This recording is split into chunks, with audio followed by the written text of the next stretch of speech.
안녕하세요. 오늘의 건설의 김 차장입니다.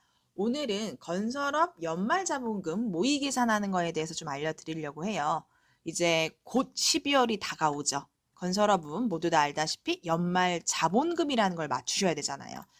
근데 사실 이 연말 자본금이 얘기는 많이 들어봤는데 뭐 어쩌라는 거지? 돈을 통장에 넣어놓으라는 건가? 뭘 하라라는 건가? 많이 혼란스러워들 하셔서 제가 내용을 좀 정리해 드리려고 해요. 자, 일단 건설업 연말 자본금 이게 과연 무엇일까? 자, 우리가 건설 면허가 있으시다면 각 면허별로 등록 자본금이라는 게 있으셨을 거예요. 예를 들어 실내건축 면허가 있다. 그러면 실내건축 면허의 자본금은 1억 5천, 건축공사업은 3억 5천, 기계가스설비공사업은 1억 5천 등 우리가 보유하고 있는 면허에 따라서 자본금이라는 게 존재해요. 이 자본금이 우리 회사가 보유하고 있어야 된다. 이런 의미인데요. 자, 여기서 중요한 건 그러면 우리가 이 돈을 맨날 통장에다 넣어놔야 합니까? 자, 그렇진 않아요. 우리가 면허를 따려고 준비할 때는 예금으로 돈이 있어야 이 예금만이 건설업을 하기 위한 자본금입니다 해서 면허가 나왔지만 면허가 나온 이후에는 예금 외에도 회사가 이 건설업으로 인해서 만들어 놓은 자산이 있을 거잖아요. 이런 자산들이 건설업 자본금으로 인정을 받아요. 자, 그러면 이게 맨날 있어야 돼요? 사실 맨날 우리가 이 자본금이 되어 있는지 없는지 어떻게 알아요? 우리도 잘 모르겠는데 정부에서도 알 수가 없죠. 그래서 결산일에 맞춰서 재무제표를 만드실 때 이 재무제표 안에 있는 내역을 보고 아, 이 회사가 연말에 자본금이 있구나 없구나 이렇게 얘기를 하는 거죠. 사실 정확한 말은 건설업 연말 자본금이라기보다는 결산 재무제표 상에 건설업 자본금이 얼마나 있는가를 보는 거고 다만 많은 회사들이 결산일을 12월 말일 1월 1일부터 12월 31일까지 한 해를 기준으로 우리 회사를 결산하기 때문에 보통 연말이 되는 거예요. 근데 만약에 우리가 회사를 설립했을 때 우리는 결산일을 12월 31일로 안 하고 6월 말일로 할 거야 라고 하면 이 회사는 자본금을 맞추는 기간이 6월 말을 기점으로 해서 맞추시는 게 맞는 거예요. 네, 워낙 많은 곳이 연말에 하다 보니까 연말 자본금이라고 불리고 있고 그래서 12월 31일 작성되는 재무제표 안에 자산이 얼마가 있는가, 건설업 관련된 자산이 이 등록 자본금 이상만큼 있는가 없는가 이게 중요한 거죠. 그래서 만약에 우리가 재무제표를 작성을 했는데 건설업 실질 자본금 계산하니까 안 돼. 우리 자본금 1억 5천 있어야 되는데 1억밖에 안 돼. 그러면 등록 기준을 미충족됐기 때문에 이거는 추후 실태조사 같은 게 나왔을 때 영업 정지의 사유가 돼요. 자, 여기서 실태조사가 딱 정해진 기간이 있는 게 아니에요. 언제 조사할 거야? 이런 게 아니고 언제 할지 모르는 거예요. 언제 할지 모르니 우리는 항시 결산일에 맞춰서 이 결산 재무제표 안에 우리의 건설업 자본금이 있는지 확인을 하고 있게끔 종료가 되셔야 되는 거죠. 그게 바로 이 자본금이라고 하는 거고 연말 자본금이라고 우리가 불리우고 있는 거예요. 자, 그러면 연말 자본금이라는 게 그러면은 어떻게 우리가 유지를 해야 합니까? 이게 방식이 다른 거예요. 자, 회사의 매출 형태에 따라서 일단 구분을 지어볼게요. 우리는 다른 사업 아무것도 안 해. 우리는 건설업만 해. 제가 예로 실내건축공사업이라고 할게요. 우리는 실내건축공사업 면허 땄고 실내건축공사업만 100% 사업을 해. 그러면 건설업 100%인 상태로 계산하는 방법이 있고요. 자, 우리는 실내건축 공사업도 하지만 이거 외에도 도소매업도 해. 또는 우리 부동산 임대업도 해. 제조업도 해. 즉, 면허가 있는 이 사업 말고 다른 사업도 함께 하는 경우, 겸업, 두 가지 이상을 함께 하는 사업자의 경우로 나누어서 계산을 하셔야 돼요. 제가 이번 시간에는 건설업 100%인 회사를 기준으로 계산하는 법을 알려드릴 거고요. 그다음에 겸업사업자다라고 하시면 저희 오른쪽 상단 보시면은 넘어가는 링크가 있을 거예요. 그거 클릭하시면 겸업사업자용으로 계산하는 방법을 제가 다시 한번 알려드릴게요.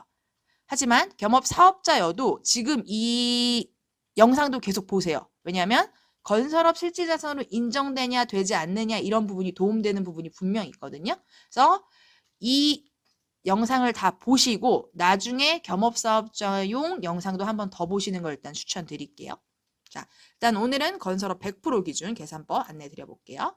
자, 제가 가상의 재무제표를 하나 만들었어요. 자, 주식회사 해솔건설이고 이 회사는 2022년에 1기 요번에 설립된 회사 기준으로 만들었어요. 물론 뭐 그 전에 돼 있으면은 이게 1기가 아니고 그 2기 돼 있고 그 전 단기까지 그 전기까지 비교식으로 되어 있겠지만 지금 우리가 중요한 거는 이쪽 부분이니까 요것만 일단 보실게요.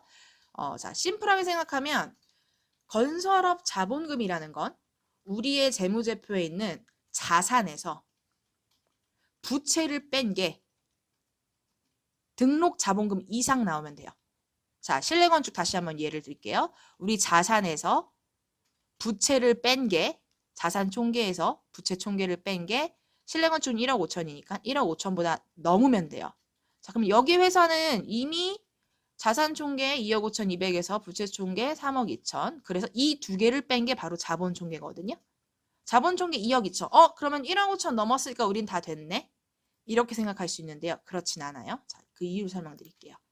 자, 요거 똑같은 거예요. 제가 요 앞단만 자른 거예요. 자산 부분. 자, 자산이 아까 전에 쭉 나와서 2억 5천 2백이라고 돼 있잖아요. 그런데 재무제표에 수치로 써 있다고 해서 이게 자산에 포함되어 있다고 해서 다 자산으로 인정받는 게 아니에요. 우리 회사가 제시하는 자산 중에서 건설업 실질 자산으로 인정해주는 자산이 있고 자산이 얼마가 들어있어도 이거는 건설업은 아니야 라고 빼는 애들이 있어요. 자, 그거를 이제부터 알려드릴 건데요. 자, 예를 들어서 현금 볼게요. 현금 같은 경우에는 건설업 실질 자산으로 인정은 해주지만 자본 총계의 최대 1%만 인정을 해줘요. 이 회사의 자본 총계는 2억 2천이었거든요. 2억 2천의 1%인 220만 원만 인정해 주는 거예요. 그러면 600만 원 중에서 실질 자산 220만 원, 나머지는 인정 안 해주는 자산, 부실 자산, 실질적이지 않은 자산으로 빼야 돼요.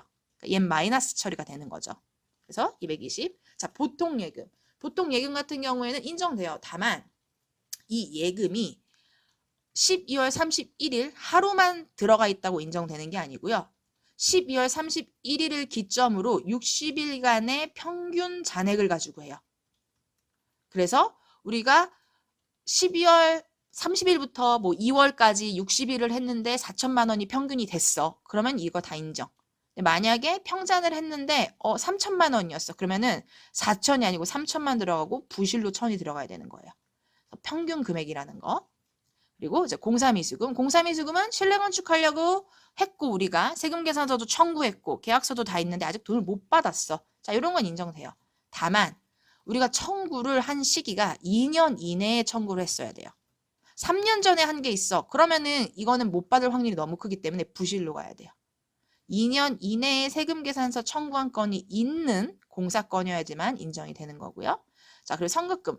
선급금은 우리가 업무를 볼 때 계약서상의 선급금 규정이 있어서 정당하게 들어간 거면 인정될 수 있으나 대부분 보면은 그렇지는 않아요. 그래서 선급금은 웬만하면 특별한 상황 아니면 부실자산으로 인지하고 계산하시는 게 맞아요.